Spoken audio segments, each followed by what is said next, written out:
Live, and then let's get Josh on the screen. We are officially live. What's up, everybody? Let's get Josh in here. Just so everyone knows, I just said that prop off thing on Twitter because like 3 guys are coming on that do props. I wasn't like, we're not doing anything like specific. But in case you're wondering, Prop Beaver wins the poll. 54% of you said Prop Beaver would win the prop off. Prop Beaver, you have a cult-like following. Yeah, I don't know what they're seeing. Have they been tailing the bets? I mean, I don't know. Actually, I've been on a pretty good stretch lately. There was like out of the break, I could not hit a bet to save my life, but like the past week and a half has been really good. I had one reverse sweep, but every other day has been winning or split. So you know what it is? It's kind of like the it's not similar to the book it with Trent thing, but people, when you lose, you're like loud about it. So it tends to get shared more and people see it more when you're losing because you like post funny things about when you're losing. So like people talk about it when you're losing. When I win. Yeah, when you win, you're not very loud about it. You just post like, hey, 3-1 tonight. So I think people in their head, like, you know how it is. People remember your losses more than your wins. First up, we got Cleveland on the road in Indiana. I kind of want to bet this game, to be honest. I didn't. Don't have any money on it. But let's let Prop Beaver kick the show off. What do you have a move for this one?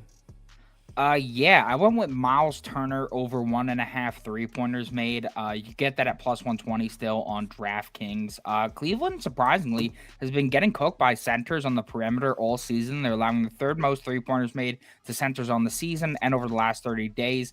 And Turner has consistently seen outside volume against Cleveland in his career. He's cashed this number the last 9-11 matchups, averaging 1.9 3-pointers made on 4.5 3-point attempts. He's had 4+ 3-point attempts. 4+ 3-point attempts in all 11 of those matchups, and he's had 5+ 3-point attempts the last 5 or 6 matchups, so seeing plenty of that volume. And Turner has played 11 games against bottom 10 3-point defenses for centers at home this year. He's 8-3 to the over, averaging 2.8 3-pointers made on 6.3 3-point attempts. So he's been very profitable in this spot against those bad type of defenses. And with just 4+ 3-point attempts at home and Halliburton, he's 11-3 to the over this year. The last 10 of 16 centers versus Cleveland with 4+ 3-point attempts hit 2+ 3-pointers made, and centers at home versus Cleveland with 4+ 3-point attempts are 6-2 to the over. I just think if you're going to give me these odds in a spot where Turner should get volume at home against a team he always shoots threes against, I have to take it, especially because there's no Mobley there. When Siakam's driving to the rim, Allen's going to have to stay posted to there, and if Turner goes to that, goes to the perimeter, Siakam can kick it out, wide open 3. I like our price and the chances here. All right, so Miles Turner over 1.5 3-pointers. So I'm going to put a pick up, and again, I haven't bet this, but the more I think about it, the more I like it, and it's not the side you think it's going to be. I think Indiana wins comfortably here. Here's the thing. I know that spot-wise, this is the spot you play Cleveland, right? They're the much better rested team. You got Indiana laying a big number, which we know Indiana's defense hasn't been very reliable this year, and they have a tendency to win these games and not cover or even straight up lose them at times. But the thing is, as far as this particular matchup on paper, one thing the Pacers can do is limit your 3-point attempts. They put a lot of pressure on the perimeter. They force you inside to take shots on the interior. Now, they can't protect the basket. So a lot of times when you're playing a lot of teams, that works in your favor. But without Donovan Mitchell and obviously Mobley, who is attacking the rim and getting these buckets at the basket for Cleveland? I mean, LeVert, Okoro, I don't know. Are those the guys you trust to just go basket for basket with Indiana's offense? I don't love it. Like I said, haven't even bet it yet. And I know Cleveland, a lot of people are looking at the line movement. I think this was at 8. It's down to 6.5. No question, sharp money's coming in on the Cavs. And I think most of the people I've talked to, people whose opinion I respect, are on Cleveland. So I feel like I'm a little bit of on an island here. When I say on an island, I'm on an island with the heavy public, I'm sure. But I think I'm an island as far as people that give out picks. I think the Pacers win comfortably here. I didn't bet it yet. But I was just talking about it in the Discord. I was trying to get somebody to co-sign it. Like, yo, anyone Pacers? And no one really took the bait. So as of right now, it's a lean. Let's go over to, let's see. Who do I have? I don't even know who I have in Cam 2. Whoever's in Cam 2, which is Modai. Wow, that was cool. All right, I will take Darius Garland under 6.5 assists. Right now, it's best offered at -110 at Bet365, so it did move a little bit from the graphic, but not too far. I feel like I maybe I mentioned this a bunch before, but it's something that I've been looking at a lot more recently. And the Pacers just don't give up a lot of assists to point guards. It's crazy. Like they're giving up the fewest assists per game on the year at 7.2 to point guards. And then if you look at it in the last 30 days, it's down to 5.9 assists per game to point guards. And that includes like starters and bench guys. Anybody that's listed as a point guard obviously goes into the stat, not just starters. And the next closest team in the past 30 days is allowing 6.7. So they're almost a full assist below the team that's allowing the second most assists. It's just crazy. Like the last point guard to go over their assist prop is Luka, and now it's on March 5th. That was 13 days ago. Since then, 7 straight have all gone under. Courtside Pal lists the Pacers as the second worst matchup when it comes to Darius Garland's playmaking style. And I feel like the reason why it's at 6.5, which is a little bit like normally his prop is at 5.5, it's because Donovan Mitchell's out. So everybody's like, oh, higher usage, he's going to have more assists. But if you look at it since February, so since the All-Star break, February 22nd on, he's actually averaging fewer assists per 36 minutes. So just fewer assists in general. When Mitchell's off the court, he's missed this 6.5 number in 3 of his last 4 games without Donovan Mitchell. And the Pacers, the reason why they guard the 3-point line well, the reason why they give up so many points at the rim, they just don't send help. There's no help defense, and there's really like Miles Turner isn't a great rim protector. So if someone is able to get into the paint, get inside, nobody's crashing down off the wings. Miles Turner is sticking mostly to his man. So maybe Darius Garland will get like a Kobe assist where he'll go for the layup and miss, and then someone gets the rebound and put back from there. That doesn't count as a Darius Garland assist. So I love this under for Garland, 6.5. Under 6.5 assists. And now let's bring up Mr. Lander. Josh, do you agree with these guys' picks, by the way? That's why we can have disagreements on props here. Unfortunately, I don't. I would like to make for better show here and talk about why these dudes are wrong and just come in talking hot. But like that, I have Darius Garland as a pick. I didn't give it to Prop Beaver. I gave it out last night and I got it at -108. I don't think the juice is quite there anymore for him to go under. But I'm looking at the same thing with this Pacers squad. And honestly, like Modi was one of the people who strengthened my resolve in the fact that the Pacers would continue to be good, limiting point guards assists because of the fact that they don't double team. They allow you to get yours in the isolation. And if you're a pick and roll ball handler, you can shoot against them. They're going to drop down, but they're not going to be very good against that roll. They're going to be much better against that roll man, I should say, because they play that drop D with Rick Carlisle. So like if you want to attack the basket, though, to your point, like my favorite bet here, honestly, is the same as yours. It's 6.5. And I kept going back and forth as far as the side goes, because I kept going back and forth between like, do I want to take a team total over for the Pacers? I think they're just going to get to the rim continuously. Like Jared Allen, I mean, he's done fine, but I mean, he got rocked at the rim against the Rockets just a couple of nights ago.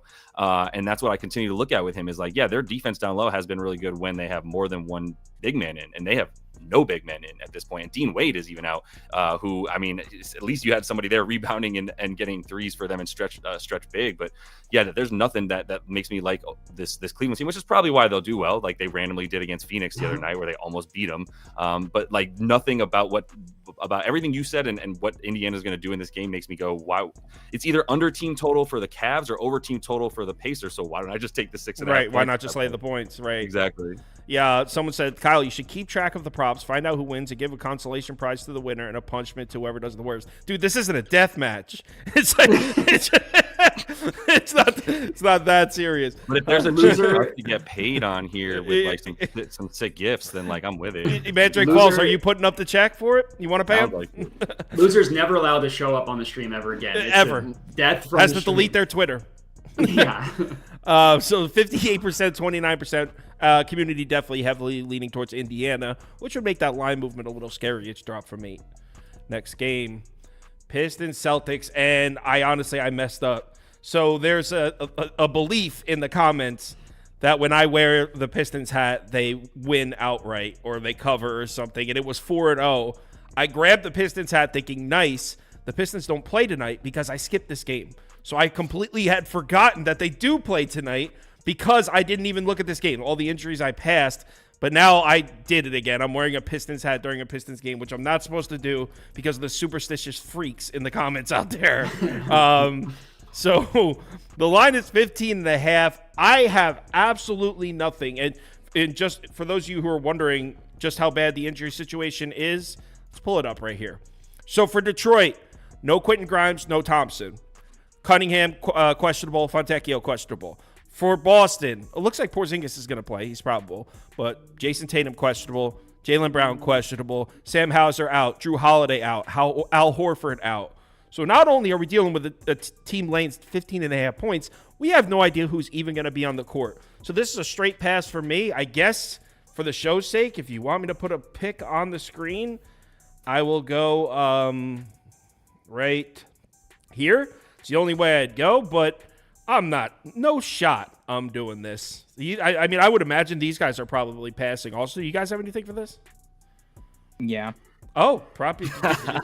let's put Proppy back up first. You found an angle in this mess.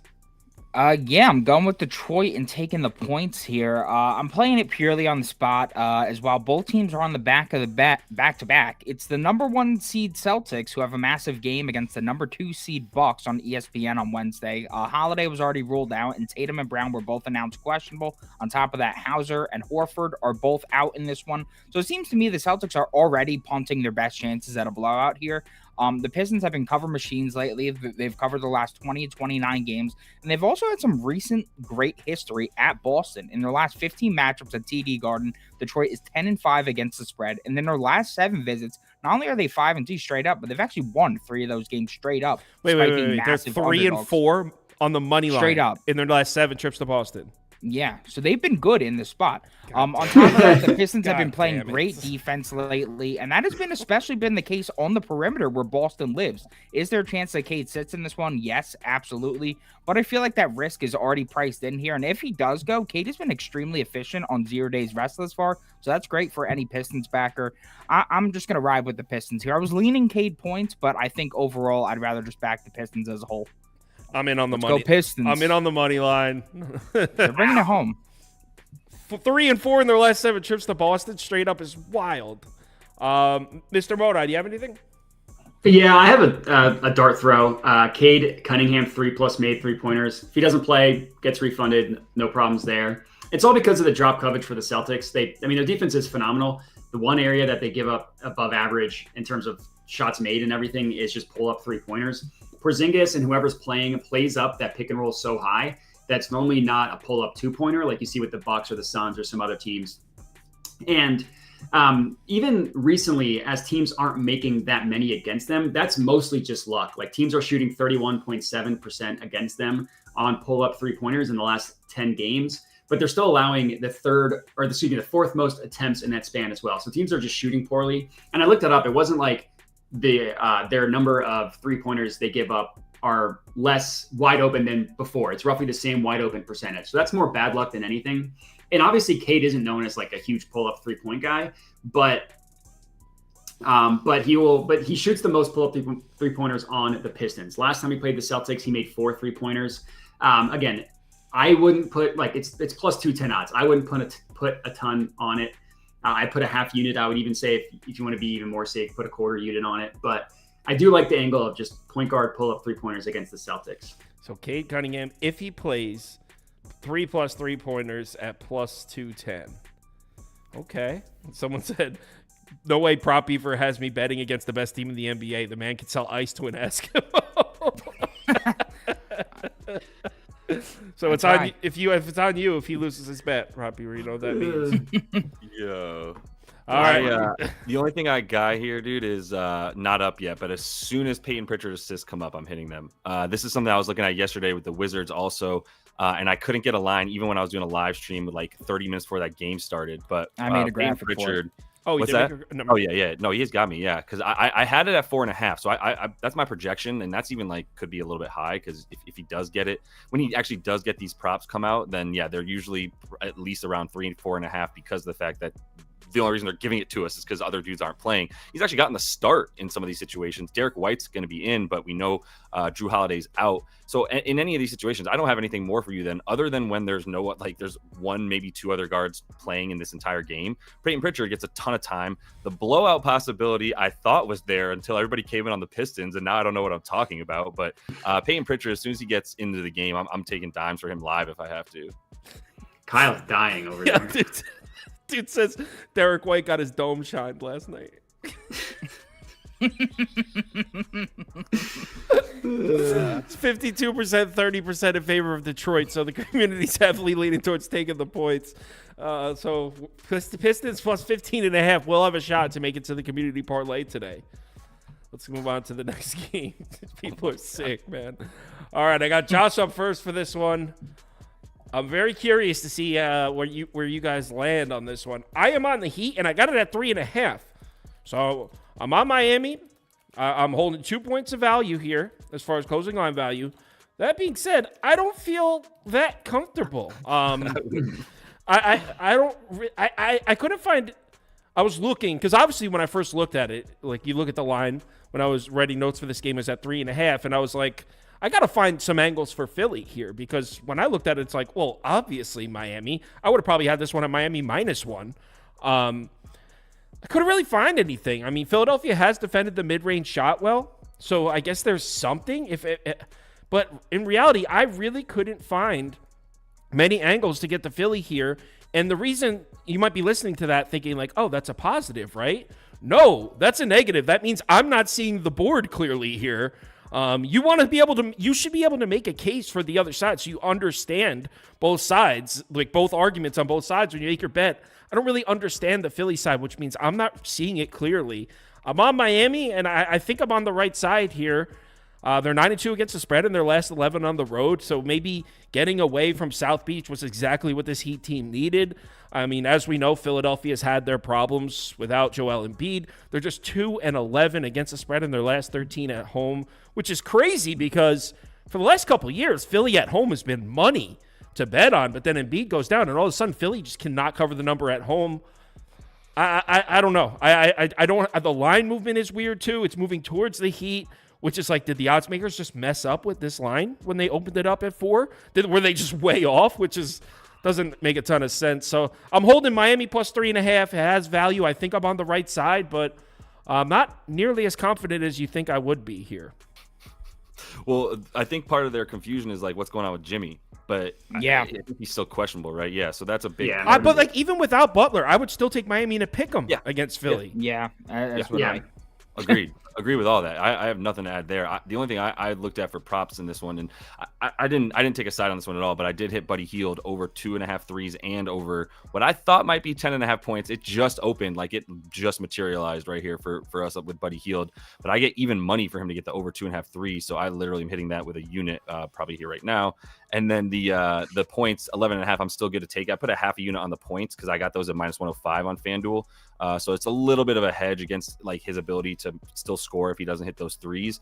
But this is all catch and shoot stuff against Miami. That's where they're vulnerable. It's like the only place that they're vulnerable is catch and shoot. So as soon as I get a guy who should be getting volume, the thing is like his minutes have gone down in the last 5 games, which is super annoying. And it's his shot attempts are back at about 9.5, 10 on this, like over those last 5 games, and then the 3-point attempts at about 6. So like I do think he's in line to get a few more 3-point shots in this one. Toby Harris is still questionable, which would be huge. That's probably another reason that bookmakers are like, I actually don't know what to do with this game right now without huge those for who? In. I mean, for Toby, either of them. I mean, Toby playing might hurt the Sixers. I was going to say, if anything, they should be. Yeah. Yeah. No, speak your truth. I feel that like Tobias Harris has been easy to clown on since Joel went down, and everybody who thought Tobias Harris was gonna maybe take a step forward without Joel Embiid, we could quickly learn what happens when he's anywhere close to the top 2 player on offense, right? And that's not good at this point. He needs Joel to create for him. So yeah, either way though, like I'm talking about minutes and volume. If he's not in there, at least we should get more shots for Buddy Hield, and that's all I care about. Is if I can get 8 3-point attempts from Buddy Hield, then I'm good with the three threes for even money. And then the points should be there as well. At least he can, if they do run him off the line, he's at least shown a propensity to go to the basket since he came to Philly. So that's the only place they're vulnerable. That's the only reason I would take it. But yeah, there's no reason. Both these teams suck, man, honestly. So like that's why I just stayed away from it. Yeah, we got Sixers fans in the comments telling us to take the Heat. It looks like they've given up. And speaking of Sixers fans, we have one on the show. You can see by his corny-ass jerseys behind him. All right, Modi, are you siding with your boys? Would you side with your boys? Absolutely not. Absolutely not. There's nobody hates the Sixers more than Sixers fans. Everybody tries to clown us. It's like, no, you cannot. You're incapable of hating them more than we do. Trust me. So I'll go ahead and take the floor to let everybody know that I'm passing on this game. I couldn't find an angle either way. It's just such a gross opportunity. If Jimmy doesn't play, I might look at like Duncan or Jaquez, something like that. But I'm not touching anything until I know if Jimmy's playing or not. Yeah, there's a huge question mark. But I would lean Miami side. I do like your side on Miami. I'll definitely lean that. Okay, we would lean Miami plus the points, and Josh has a pickup too. Buddy Hield. All right, Prop Beaver, you're up last. I will say to Josh's point, Miami Heat defensive numbers against jump shooters has fallen off a little bit recently. So Buddy Hield would be the guy I would look at. Maxey maybe above the break, long mid-range shooting. So that is something I should add. If you're looking for a reason to bet Philly, I guess that's something, but.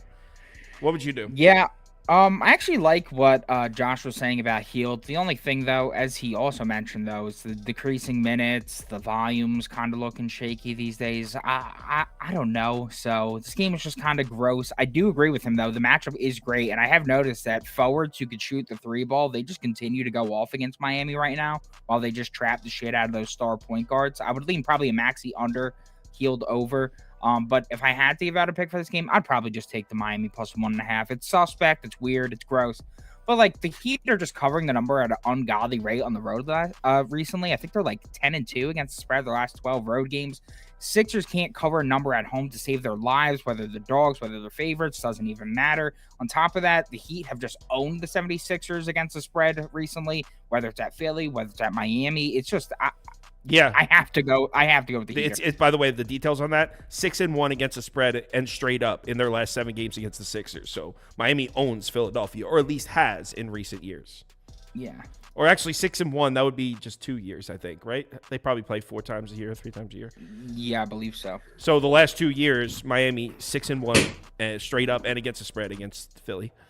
And the win, by the way, 6-1, the win was in Miami. So Philadelphia hasn't beaten the Heat in Philly in back to like I think 2021 or something. It's been a while. So 72%, 20 to 18%. Obviously, as we know, public's going to be heavy on Miami here. I mean, I'm holding the ticket. I'm holding 3.5. I'm cool with it. Just don't. I'm a little worried. All right. So now we got Portland at Chicago. Proppy, we get to talk about your Portland Blazers. Pumped. Love this squad. Love this team. Cannot get enough of this team. That being said, let's give a little bit of props to the Blazers. They are definitely in the category of teams that we could have seen resting guys, punting the rest of the season per se. They're playing great basketball right now. They're 7-3 against the spread in their last 10, 7-2 against the spread in their last 9 on the road. So Portland's playing tough right now. So let's give them a little bit of credit. I'm not saying they're an elite team or anything, but at least they're going out there and we're seeing a great effort from this team, which is why I'm on Portland, but I'll let these guys go first. Who do you want to go first? Me? Yeah, I got you up.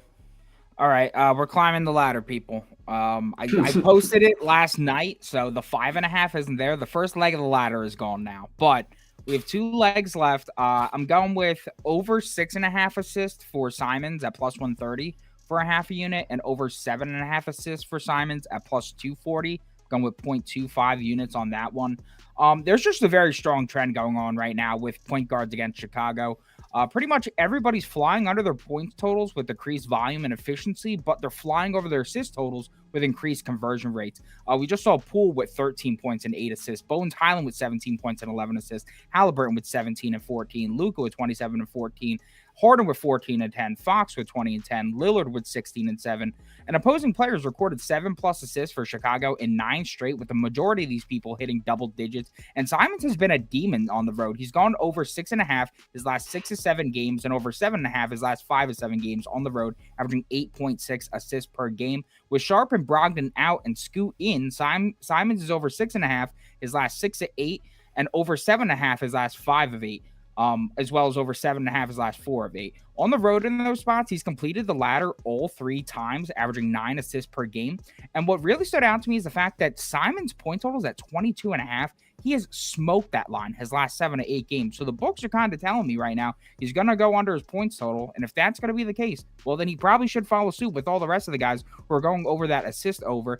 I just don't feel like the Bulls are good enough to blow out Portland, especially with their defense looking really messy lately and the struggles as home favorites. Portland has got to score points somehow, and I think we see him shine here as a distributor. I know the total's really low. It's only 213, but Bulls games have actually been going over more than they've been going under lately. And Poole in that last game played 23 minutes. He had 8 assists, and that was a game where Washington scored just 98 points. So I really think that Simons could get it going here if they force the ball out of his hands. Yeah, I agree with that look too. I think it's a prime spot for Simons for sure. Especially Caruso still questionable, right? Yes, so, yeah. but from my perspective, I hope he plays. Okay. So if he doesn't, though, they'll probably just double the shit out of him with the Somnu or whoever the hell anyway, so it probably doesn't matter. So yeah, I'm on Portland here, and this started off. It is one of my smaller bets tonight, but I think I'm really confident I'm on the right side here. I mean, straight up, you can make an argument that Portland's playing better basketball than the Bulls, straight up right now. I mean, in the last 5 games, in just raw efficiency, this encapsulates everything. It's 26th to 24th in favor of Chicago. Strength of schedule, 8th to 16th in favor of Portland. So they're playing about the same level. Portland's played the stronger schedule. And this is by no means to say Portland's a better team than Chicago, but based on the way they're playing right now, these teams are pretty close. And like Prop Beaver said, Chicago's defense, what the hell happened? They were playing such good defense 3 weeks ago. They've completely fallen off. They're one of the coldest defenses in the NBA right now. In the last 10 games, they're 27th in overall defensive efficiency. 27th. I don't know what happened to the Bulls. They're all of a sudden getting beat up on the on the defensive glass. They're letting opponents get offensive rebounds, which is huge because that's a big strength for Portland. And on the other side of the ball, the Bulls offense I like. I think the Bulls offense is undervalued. That being said, without Kobe White, I mean, he's one of their only shooters. They don't have many shooters. So without Kobe White, and then you add in the fact that what's the biggest weakness for Portland defensively all year? Stopping the fast break. Bulls don't do that. The Bulls don't run the fast break. In fact, I think they're dead last. Let me look. Yep. Fast break frequency on the season, 30th. No team in the NBA runs fewer fast breaks than the Chicago Bulls. So the Bulls are like the worst team in the NBA equipped-wise, as far as being equipped to exploit Portland's weakness defensively. Portland remains competitive in these games. They continue to cover the number. I got in at 8. If you can get plus 8.5, cool. Like I said, it's not one of my favorite bets, but if Caruso sits, I wouldn't be surprised if the Blazers take this one outright. So, yeah, I'm on Portland. I got the points. Let's bring up Josh next. Yeah, I mean, I like the looks. For this one, I actually did take a DeMar under. I went under 25.5, and I think it's going to be another ugly, choppy, nasty game in Chicago. Yeah, that's really it. I mean, the Blazers are pretty good at stopping what it is that DeMar wants to do. Like, when I look at DeMar, it's all ISO, probably some post up, but a lot of ISO, and then, you know, a little bit of coming off of the dribble handoff or the pick and roll as the ball handler. But like, really, it's a lot of that ISO and mid range. And if you can stop that decently well, which is what Portland has been doing, especially over the course of the last like 10 games or so, they've been everything you said. I stand by as well, Kyle, in terms of why you would take Portland in this game. Like, Chicago doesn't really deserve to be giving damn near anybody points. But then you look at them against the mid-range, like 9th best field goal percentage against the mid-range over their last, well, and on the season, by the way, too. And the frequency is actually pretty high for them. Like, they're getting a lot of shots against them in the mid-range. So that's a shot that teams are trying to take, and not that many are making. The ISO stuff I was saying, they give up the 6th fewest points per possession in ISO ball. So that's going to be some stuff I look at. The free throw rate would be the thing that scares you. I'm going to buy into this defensive free throw attempt rate for the Trailblazers over the course of the last 5. Not the biggest sample size, but they're up to 6th best in that category, as opposed to 5th worst on the season where they normally live. And that's probably a much better sample size. They played some good comp, though. And like Boston tries to get to the rim. Atlanta, not so much. New York, kind of. The Pellies try to get to the rim. So there's a couple teams that have been trying to like go at them. And they still sort of been holding their own in that sense and not necessarily fouling. So I do think that DeMar in this one, like at home, there's a weird thing with him too. In his last 7 at home, fewer than 20 a game. In his last 7 on the road, more than 27 a game. So it does seem like at home he's playing a lot worse with a decent enough sample size there. The comp has been pretty much the same, which has been kind of bad for Chicago, to be honest, over the course of their last couple of weeks of play, in 2 to 3 weeks. So I think 25.5 is too high. Even without Kobe White, we get a little bit of a good number to go under because he's not in. DeMar DeRozan under. Okay. No, I don't know the situation personally. By the way, someone asked because they found I was at Jersey Shore. So there's a Bulls fan in here, and I want to just put his mind at ease. So in the last 5 Bulls games, I bet them against the Clippers, bet them against the Mavericks, 2 losses, bet them against the Pacers, 1. And then in the second game against the Clippers, I passed. And then the games against the Wizards, I was leaning Bulls. I didn't bet it. So I've been betting this Bulls team. I'm not scared to bet the Bulls. This isn't me just saying, oh, I can't lay points with the Bulls. I haven't been scared to bet this Bulls team. I truly don't like the matchup for him here. So I don't want any Bulls fans to think I'm like biased against their team. I've been betting Chicago. So let's bring up Modi. Yeah, I have the same exact play as Josh. Oh, so you're copying you copied him. Yeah, correct. Nice. That's correct. Nice. The only thing that I'll have to add that he said is, so DeMar, the most frequent he shoots obviously is a mid-range by far. Like he's attempted 437 mid-range jumpers. The next closest on the court, he's attempted 234, and that's in the restricted area. So he either gets to the rim or he takes a mid-range jumper. He doesn't kind of shoot in like in the paint, but not in the restricted area type of space. And those are the 2 areas, like the only 2 areas that Portland's above average is defending the rim and defending the mid-range. And I feel like he's a little bit overvalued, A, because Kobe White's out, and B, because he had that high-profile, like 46-point overtime buzzer-beater game against the Pacers. But he's missed this number. He's gone under it 4 of his previous 5 games, and the one game he went over was that 46-point game. People are a little bit higher on DeMar because he was really good like 10 games ago for like a 5-game stretch where I think he cashed over 24 or 25.5 in like 5 of 6 or 6 of 7 or something. But he hasn't been that good recently. And yeah, that's the only thing I'll add from what Josh said. Other than that, yeah, I mean, they defend the mid-range well, and they defend the rim well. And those are the only 2 places that DeMar shoots. So 2 of you on DeMar's under. Prop E, we're riding with Anthony Simon's assists, and I am on Portland plus the points. Next up, first of all, the poll, by the way, 53%, 32% in favor of Portland. So community agrees with me. They like Portland plus the points. Minnesota at Utah. All right. I gave Modi the honor of leading this game off. I put him up first for this one. We got Timberwolves -6, Jazz +6. Actually, I'm pretty sure that this is at 6.5 now. Let me check real quick because I saw 6.5s popping up. Okay, it looks like you can get 6 or 6.5. So I'm going to put T-Wolves -6, Jazz +6.5. How about that? All right, Matt, do you have a look in this one? Is Markkanen playing as of right now? No, leaning yes. I think he's leaning yes, but I don't think that's confirmed. I think he's still questionable. Yeah, I think he's gonna play. Like him and Bane, I think are both returning today. Desmond Bane, not the same game, obviously, but this is a rare game. I don't have a prop. I just took Minnesota straight up, or I guess -6, I should say, not their money line, -6. I generally don't like to do this where these teams just played, and it's like not an actual back-to-back, but their 2 most recent games are against each other, and they won and covered last game. I just think that like the Utah at home thing is not a thing anymore. Since February 1st, they're 5-8 at home with a net rating of -3.1. They're the 8th worst the 8th worst home team since the month of February started, since February 1st. And even without Cat, the Timberwolves, like I still trust them. I still think they have a lot of good matchup advantages in this one. They're the 2nd best road team in that same time frame. They're 7-3 on the road since February 1st. And I just think that people have this like preconceived notion that the Jazz at home, you got to bet the Jazz at home. And I like the Timberwolves in this one. I think it's a rare time where I'm going to bet the team, like bet the same thing that just happened 2 days ago. The last time these 2 teams played. We got a head-to-head. I am on the other side. And I did bet it. It's just 0.75, so it's one of my smaller bets. But I'm on Utah plus the points here, and I've pulled up the box score from last game. So with these home and homes, you guys know I don't like them. I guess it would be home. That's what we call them. But I find an effective way to handicap these if you're put in a position where you have to, is try to look for regression from the last game. That's the way I do playoffs, and I've had some success with it. So I'm looking, and this one jumps right out at you. These two teams just played in this same arena, 119-100, three-point shooting, 46% to 23%.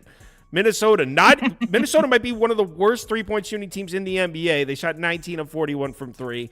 Doubt that happens again, even though Utah's perimeter defense is about as poor as it gets. So I doubt that happens again. And meanwhile, Utah is actually a pretty decent three-point shooting team. They went 6 of 26. Not to mention, so first of all, I think there's regression coming. I'm not saying the Jazz are going to outshoot.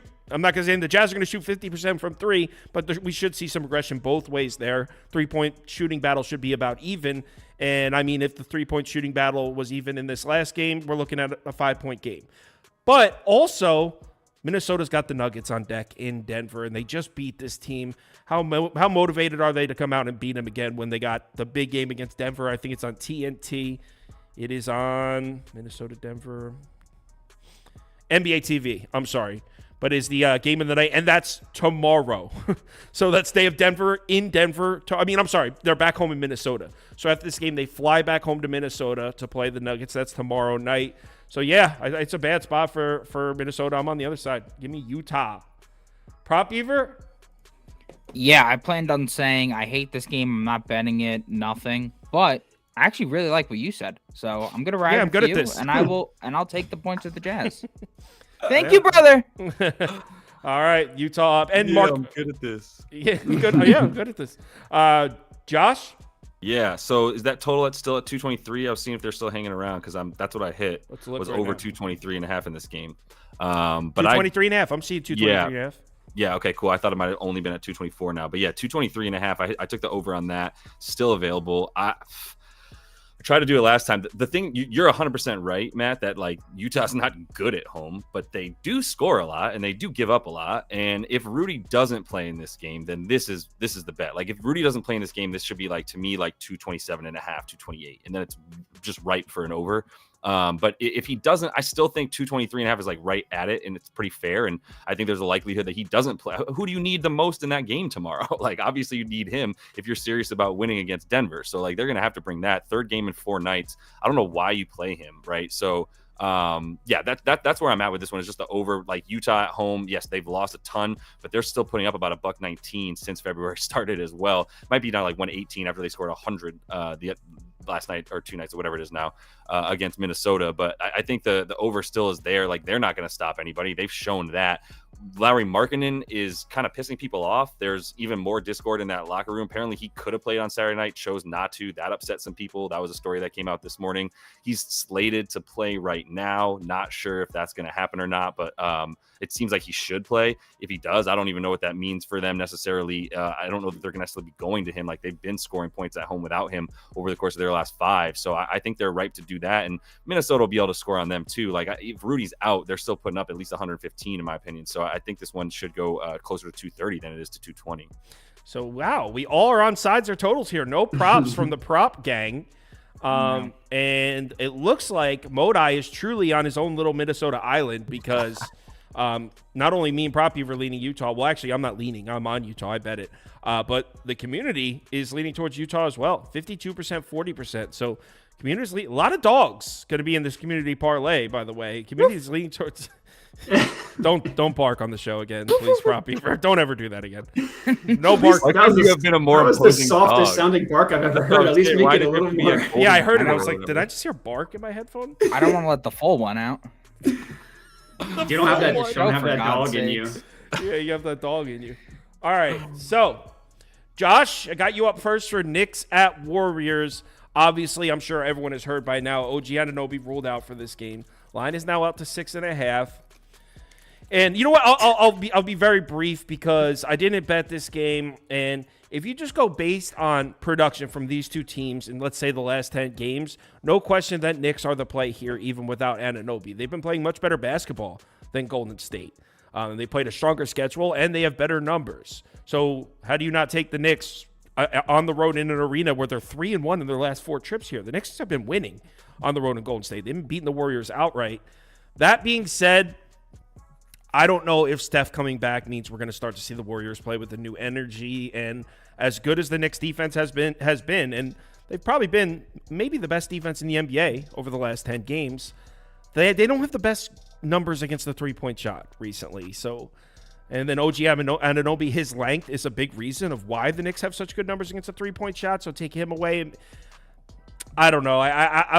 I said Knicks or pass on the show, so I'll put up Knicks for me. But to be honest, I kind of think the Warriors are going to cover this. I'm putting up the Knicks because handicapping-wise, I feel like New York plus 6.5 is the correct play. But I got a feeling. I got a feeling Golden State's going to cover. So it's Knicks or pass for me. I mean, these are two teams that I like watch maybe as much as any two in the NBA. I do think once you get to 6.5, you get value on the Knicks. I was talking about taking them last night at 4.5, and I didn't do it.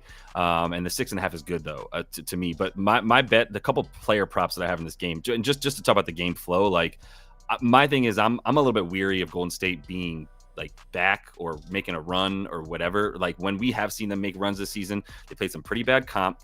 They rely on jump shooting way too much. Like when they were called a jump shooting team when they started winning finals, like they were. Yeah, they had the 2 best 3-point shooters of all time, but they also had transition and top 5 defense in all those years that they were good. So they don't have that anymore. So now when they win, it's because they're just doing it on the strength of good ball movement. I will say that they're still getting dimes, but that's because Steph Curry will always be moving, right? Like he Ray Allen, those types of dudes, they're always moving. So it's going to keep that flow of the offense going. But like if they're not, even if he's hitting shots, then that means Clay has to hit shots too. I don't want to bank on that against the Knicks when they can just run at him and he can't even drive to the basket anymore or make any of those mid-range shots. So as far as like being all over the Dubs to like get a big win, that was a Lakers game. That's a huge rivalry. That's something they cared about since the Splash Bros was a thing. So I'm not quite as like thinking that they're going to use that as a springboard. But my bets are Isaiah Hartenstein to go over. We're laddering him. We're taking over 8.5 boards on him. I got him at 10 boards, and I got him at 12 boards. And I can understand like any kind of hesitancy, but his minutes should be back. Like after he played 28.5 minutes against Zach the other night, I think he's back. We saw him get 6 rebounds in less than 20 minutes against this team at home like 2 weeks ago. And now we're talking about him getting, what I predict to be 30 minutes in this game. I have him at like 9 boards if he gets 28 minutes. If he gets closer to 32, which I think he's likely to be in there for a lot of that, then yeah, I think the thing about Golden State is they've been crashing the offensive boards all season. And as of late, as soon as they got Draymond back, that's a huge part of it is they don't make shots. They need to get offensive rebounds, and they have been, but they need one of their best defensive rebounder out there for the Knicks is the main point there. He's also going to be the pick and roll man in that pick and roll that he'll run with Jalen Brunson like probably 30% of the time that they're on offense this game. So if he's going to the basket on offense and all that, then I'm going to take him. And I'm going to throw Dante DiVincenzo out there. I wanted to hit him at 16.5, and then as soon as OG Anunoby was ruled out, his number went up to 17.5. But this is another example of catch and shoot dudes against the Warriors. They're going to be a bottom 8 team or so in terms of limiting catch and shoot players. As far as DiVincenzo's volume, I mean, he went 2 for 12 from 3 against them last game, went 6 for 21 from the field. That's another anomaly I'm looking at, to your point, Kyle, to be like, well, how can we take advantage of something that shouldn't have happened last time, and now the books are overdoing it because of that happened. And also just like he shot poorly lately, but he still hit 16 twice in those last 10 games where he's missed a couple of those 17-point props. It's now up to 17.5, but I still have him, like I said, at like 20 shots. This man should be getting the 18 points that he needs for Dante DiVincenzo. So that's the second one. So yeah, his second one was. It looks like there's 2 DiVincenzo props in here. So someone else. We're about to hear another DiVincenzo. I know who prop. it is. So his 2, in case you didn't catch that, was DiVincenzo over points, and his first one was Hartenstein rebound ladder 9, 12, and 12 plus. Okay, so I'll just leave it on the DiVincenzo points That's for cool. now. Who's got the DiVincenzo 3-point props? Raise your hand. That would be me. All right, Matt. Copying Adams. You got stealing Matt, all the Matt, you're Landers just props copying. No. I've learned so much from Matt. I just want to make clear, like he helps me a lot too. So He I went mean, first. It's bad timing. He just happened to go first these 2 times. So in full disclosure, I initially had DiVincenzo over 3.5, but as soon as OG got ruled out, that went from -104 to -138. I wouldn't recommend hitting anything in -138. So but I did put a half unit on the 5+. So I want to be clear, is a half unit play. on 5+. It's not a full play that I'm taking. But, I mean, it's exactly like Josh said about catch and shoot guys for the Warriors, or against the Warriors, I should say. And I love the fact that he's on a cold streak. Like, he's missed this in 4 of his last 5 games. Prior to that, he had hit it in 4 of his last 5 games. That's how shooting works in the NBA. You don't shoot. I say this, I don't know, my own show, probably on yours too, but like a 40% shooter doesn't always go 4 of 10 from deep. Like, that's just not how it works. And the amount that he's shooting, this is a volume play. 2 of 12 last time against the Warriors. That's an anomaly. He has yet to attempt fewer than 8 3-pointers in any of, I think, his last 30 games. Something like that was when I looked it up this morning. In his last 10 games, even though he's been on a cold streak, he's averaging over 12 3-point attempts per game.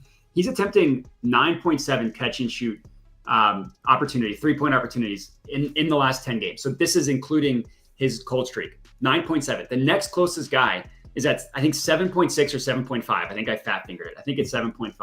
That's like literally over 2 above the next closest guy in the entire NBA. He's over double the next catch and shoot guy on the Knicks, which is Bogdan Bogdanovic, who Tibbs just doesn't want to play. So I think this is a really good spot for DiVincenzo. Again, I wouldn't touch the over 3.5 anymore. It's just too juiced. So I would only play it as a half unit on the 5+. But then that plus 165 is still available. All right, DiVincenzo 5+3 is plus 165. And to Matt's point, I was looking at Golden State's defensive numbers against above the break 3. Not great. 22nd, 21st, I believe, in the last 10 games. So he likes to launch from out there. Prop Beaver? Is OG Anunoby playing? No. Then I'm taking the Warriors. Square. There's something in my I thought you had a feeling, sir. You have a square feeling? Yeah, I was making a joke, man. From your little chart down there, it seems that my play isn't so Oh square, my God, but explain your bet, dude. But rather sharp. That was my explanation. Yeah, OG Anunoby's not playing. Oh. Yeah. My man's a bitchin'. In-depth analysis. Whose prop is this then? What do I have this for? Oh, did I forget my pods under? That was a lean. This guy forgot his own prop. Holy shit. I had like 4 bets in this game. Dog, what do you want from me? Set me up. Oh, no, we're good. So we're split down the middle in this one. And I mean really split. 45%, 45. So community deadlocked in this one. And me and Prop Beaver also going head-to-head here. I might bet it just because I never get to do a head-to-head against Prop Beaver. Fierce battle for the office. screenshot. There we go. Next next game. Memphis versus Kings. Sacramento laying 10.5. Obviously, anyone who subscribes to this channel, or pretty much anyone who bets sides in the NBA regularly, knows you fade the Kings in this spot. At home, laying a big number. It's like, all right, don't even handicap the game. I don't care about injury reports. Just give me whoever the hell is in Sacramento that night. That being said, I mean, what can you really expect from Desmond Bane? He hasn't played in a while. Yeah. When's the last time Desmond Bane played a basketball game? I mean, He just played, and he looked pretty damn good. Didn't he just came back? Yeah, he played against the Thunder. He had 22 points. I passed 42% from the field, 45% from that was on Saturday when we had the heavy college basketball game day, and I didn't bet that game, so I didn't even watch a single second of it. That's right. Memphis came back and covered the plus 11. I do remember that. I thought this was his first I game passed back on this too. game.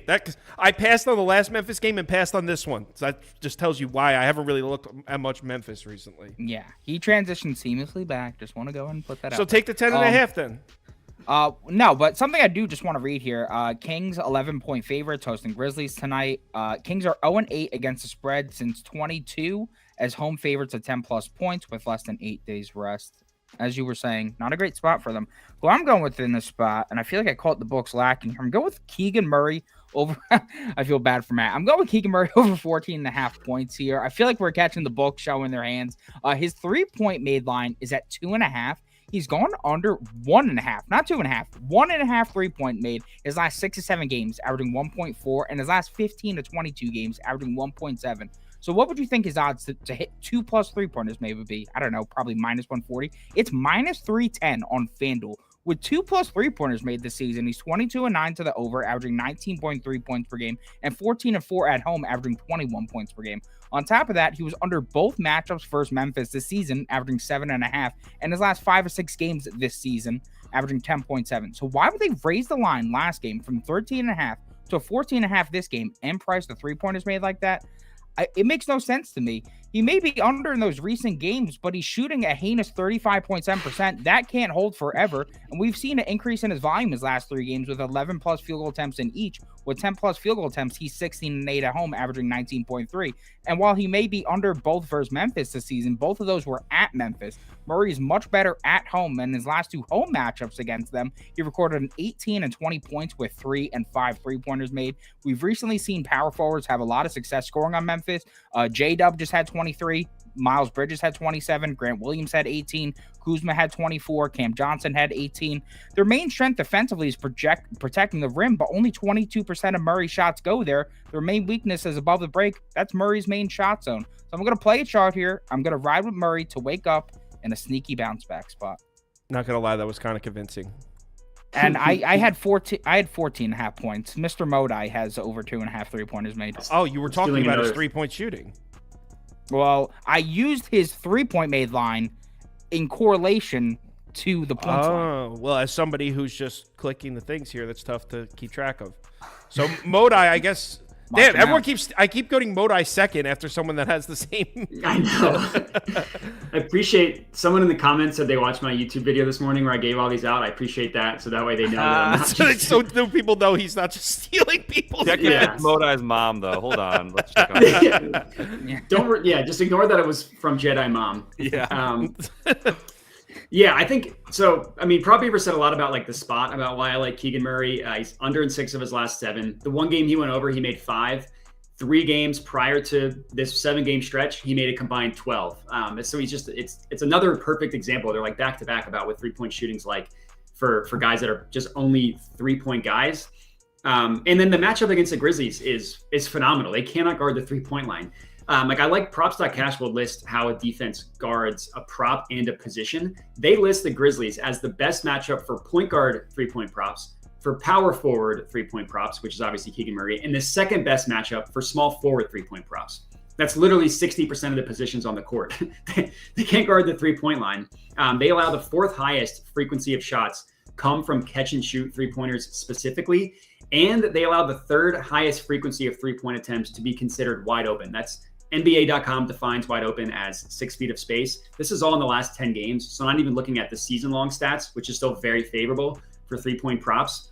So to confirm, the 4th highest frequency of shots against them are catch and shoot 3-pointers.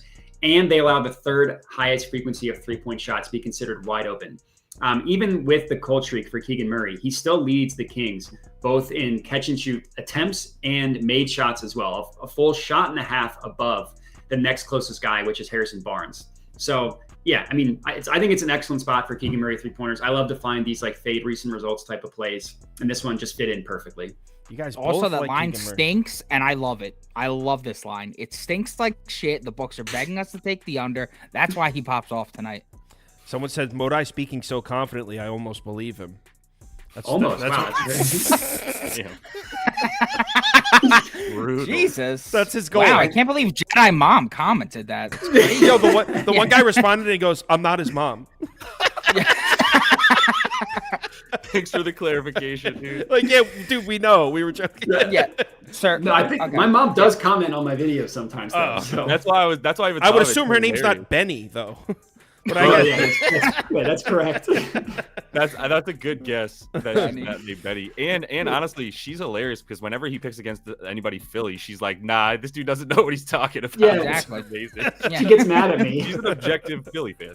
But nah, I just passed, dude. I'm not touching this. I don't care what Desmond Bay did last game. And I know the Kings suck. I would never put any money on this Kings game, but I also just have zero desire to bet on this game. There's 7 other of them. Yeah, I'll put Memphis plus 10.5 up on the screen for me. So if you're looking like gun to my head, I have to pick a side. I guess I'd take the points because the Kings just always seem to fuck these games up. Like at home, the games at home where they're supposed to win, this is where they fumble it. And then they'll lose this game, and everyone will be like, wow, the Kings are trash. And then the next game, they'll go on the road to Minnesota, be catching 4.5, and they'll beat them by 15. That's the Kings, man. So this is, I'm not betting it, though, because coming off that home loss to the Knicks, don't you like, I could see the Kings coming out motivated in this one. So Being pissed. Yeah, so Memphis or pass for me. Keegan Murray also, by the way, has a great hit rate in blowouts. Just to add that as a little. What's considered a blowout in your data? 10+ point victories. That's not a blowout. A 10 point. 15+ point victories also has a great hit rate. Okay. Closer. Watch your mouth, please, for the love of God, dude. Watch your mouth. All right, last game. Last game up, we got Hawks at Lakers, and dear Lord, am I really about to lay 8.5 with the Lakers? Someone talk me out of it. I haven't done it yet. I didn't post it, but I was watching. I'll go first. Hold on. I'm not betting this game. I didn't watch this game. How did the Hawks win against the Clippers by simple. They beat the shit out of them in the Clippers. Well, they were shooting lights out in the first half. Was that what it was? Well, a big part in the first half, the Hawks just couldn't miss a shot. Yeah. And then I actually turned it off. I about midway through the third quarter, I actually turned it off, so I couldn't really tell you how the second half went. But the first half was the Hawks just couldn't miss a shot. They were shooting like 59% from three with a couple minutes left in the second quarter or something like that. So that was the story. And also they look good. They were definitely the more motivated. Zubac got big boy too by Capella. Yeah. Prop Ever, do you think I should lay the 8.5 with the Lakers here? I have literally no opinion on this game. You asked to go first to say that?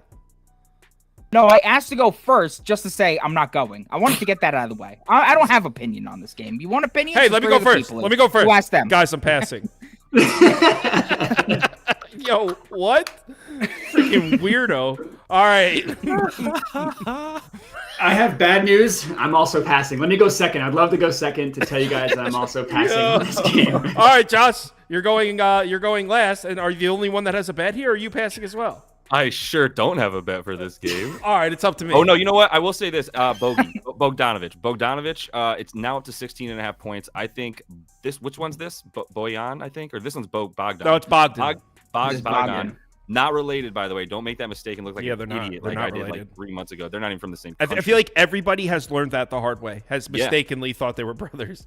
And if you have a show, then you say it on air and you look ridiculous and people come at you like, they're not even related, bro. I'm like, well, the prop hit, so shove it up. But, no, more importantly for this one, I would hit over 15.5 for even 16.5 at this point. He's been taking basically 14 shots a game. So like the volume's there. He shot absolutely dog doo-doo over the course of the last week or so, and that's a huge reason for it all. But I still think he's going to be a good bet as a shooter against the Lakers, who are one of the top 5 worst defensive teams against the three-pointer still. I mean, I'm pretty sure that's been the case for like 3 years in a row now. They got a little bit better this year. I always dog them, and they are a little bit better above the break. But Bogey shoots from everywhere, so I think the volume is going to be enough for him to get 17 in this one. Someone said, isn't Bogdanovich out tonight? No, he's not. No, he's playing now. He just got announced active, actually. Yeah, he's definitely playing. All right, so I'm going to put it up. And I like I said, I haven't bet this one yet. There's the very obvious factor that the Hawks just played last night, and the Lakers are at home where they've been really good. So it's a fortunate spot for the Lakers in that aspect. But actually, on paper, it's actually a pretty good matchup for the Lakers as well. First of all, in the last 10 games, the Lakers are first in strength of schedule. So if there's a team that might be flying on the undervalued train a little bit, it'd be the Lakers. They've played the hardest schedule in the NBA in the last 10 games. Hawks back at 22nd. So whatever numbers we're looking at from the last 10, just know they're going to be skewed towards the Hawks. And still, I still like the matchup. Using those same numbers in the last 10 games, I still like the matchup for the Lakers. And the big one, the one that popped into my head before I even looked at a thing here, what do the Hawks suck at defensively? Fast break, man. They're just like the Blazers. They get cooked in transition. It's been all year. They're 28th in defensive efficiency against the fast break. Man, that's what the Lakers do. With or without LeBron James, and I'm assuming LeBron plays tonight, but with or without him, this Lakers team likes to run. They like to get out in transition and run the fast break. They're third in fast break efficiency offensively. So you have one of the best fast breaks in the NBA at home, rested against arguably a bottom 2 or 3 fast break defense. So I really like that for the Lakers. I'm a little worried that the Hawks have actually done a good job protecting the rim recently because earlier in the season, you rewind back maybe like 5 or 6 weeks ago, right before the All-Star break, Hawks were getting cooked at the rim. They've actually done a better job protecting the basket, and Okongwu might be back for the Hawks. He's listed as questionable. That's probably why I haven't placed the bet yet, because Capella looks good. He looked good last night. If Okongwu returns and you got this Hawks team that's all of a sudden protecting the rim a little bit, then all of a sudden, if the Lakers are forced to play half-court offense, I could see them running into some problems. The Hawks struggle to defend the three-point shot. Lakers, you can never really rely on the Lakers' outside shooting being there. So I don't love the matchup, and that's why I haven't placed this bet. But you know what? I want to look at the comments and see what are some of my familiar. If you're somebody that you Capper. Hawks struggle in fatigue spots. Hawks are 1-7 against the spread when unrested. 4-11 against the spread when playing their 3rd and 4. 0-3 against the spread as road dogs. This is why you Capper's the man. This is why we keep having him back on. Thank you, Ronald. So yeah, I'm doing it. I'm placing it. I'm in on the Lakers. Oh my God. What I had open was my screenshot of a Detroit Pistons money line bet. It's a cursed image. Yeah, Prop Beaver talked me into it too. Just a bad influence you are. Yeah. All right, bet play. Oh, nope, not bet placed. Bet placed. I'm in. All right. 61%, 26% on the Lakers. Oh, you know what? If I don't send that to the Discord right away, they'll get upset. So let me just real quick send a screenshot to that to the Discord. What the hell am I paying you for? Yeah, the one time I forgot to send a bet. Yeah. So let me. They're a rowdy bunch. They are. All right, just sent it in there. All right, so now should we do a community parlay? Community parlay. Yeah, we should. Is that do we need a community parlay theme song? Yeah, we should. It's a community parlay. Yeah. Parlay, we bet. Yeah. Yeah. You gotta hire a comedy sitcom. You guys should hire a jingle guy to do. Yo, honestly, I've been telling Kyle. That'd be something I would do. Where do you Kyle, find? Where do you find a company to the next level? We jingle it up. Where do you find a jingle guy? If anyone knows a jingle guy, DM me. Oh, I got a guy. I got a jingle guy. I got a jingle guy. Yeah. Blazers money line and Pistons plus 15.5. All right, first leg of the community parlay is up. Go ahead and cast your votes. Oh, let's see who was in there. This is the last community parlay we did for NBA. Who blew? Oh, Thunder minus 10.5. It didn't cover. Lakers lost, I think, too. I don't remember what day this was. I was going to say, what night was that? I can't remember.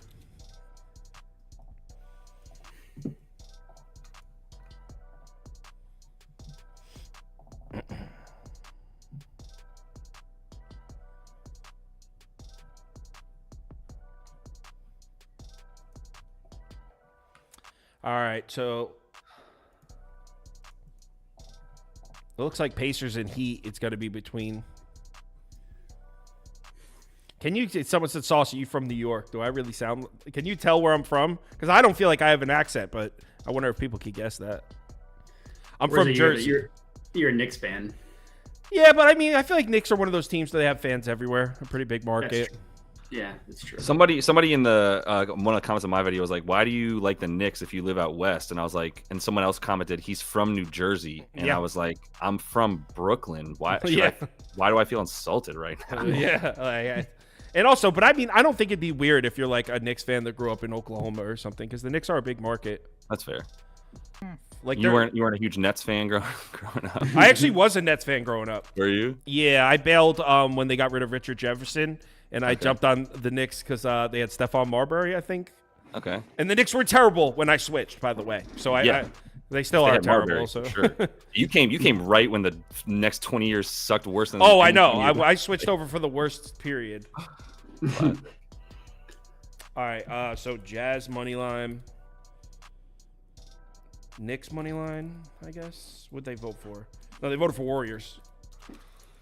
And then Kings Grizzlies. I guess we'll put Kings money line in there. And then Lakers money line. All right, cast your votes. What was it first? Pacers. He said, "I know you're from Jersey. I can see Lander being from Brooklyn. Prop Beavers from Utah." And I'm from Atlanta. Utah. Crappy was from Utah. Is this like a polygamy thing? He's got like 4 or 5 wives or something? Is that what that's Yeah, about? why is he in Utah? Or he's Mormon. I know I'm a bit strange, but Utah. Heavy. What is a Utah vibe even? I don't know. I don't think I've ever Just met someone from freakish, there. in my humble opinion. Freakish. Nah, you're straight Philly, right? No, I'm Jersey. Yeah, okay. I was born in Staten Island. Oh, okay. I was born in a dumpster. Yeah. Warriors money line makes the second leg. So we got Pacers money line. We got Warriors money line. Now let's see who finished second place. So the Heat got votes. The Pistons. Oh my God. Heat, Pistons, Lakers, Jazz. So Heat, Pistons plus 15.5. Lakers money line, Jazz money line. We're gonna do first and second place from this poll. Finish out the community parlay. So go ahead, cast your votes. I sent you the underdog. Okay. You know what? Maybe real quick, I will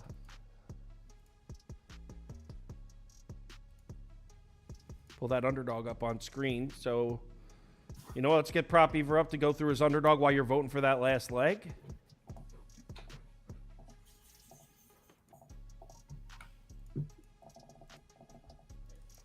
All right. Go ahead.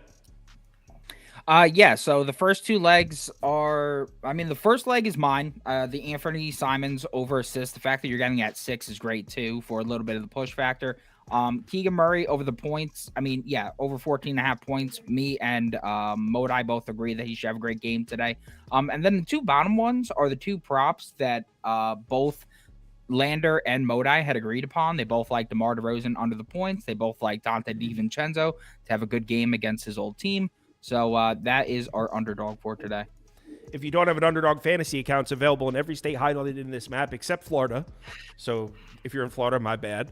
But if you're in one of these states highlighted in yellow, head over to the website, Underdog Fantasy, or download the app. Make sure you use the promo code BET, B-E-T. That'll get you your deposit bonus match. So you deposit money, they'll give you free money to play with. Seattle Kraken to win, says Timmy Two Shoe. For those of you who want to bet some NHL, I don't know him, so he might be a psychopath. So, but he put this emoji next to it, which I feel like this is an experience better emoji. If he went like a bunch of fire, I'd be like, don't tell that. I can't trust you. So Lakers and Heat money line. Someone have a sportsbook open? Plus 382. Plus 382. So today's community parlay: Pacers money line, Warriors money line, Lakers money line, Heat money line plus 382. Thanks everyone for watching. Thanks, Josh. Make sure you give these guys a follow. They both have YouTube shows where they upload and go through their favorite props every single day. They good stuff. There's a reason I keep asking them back on. They both do a really good job. So make sure you. I tagged him in a tweet. Give them a follow. Make sure you support them for taking the time to come on.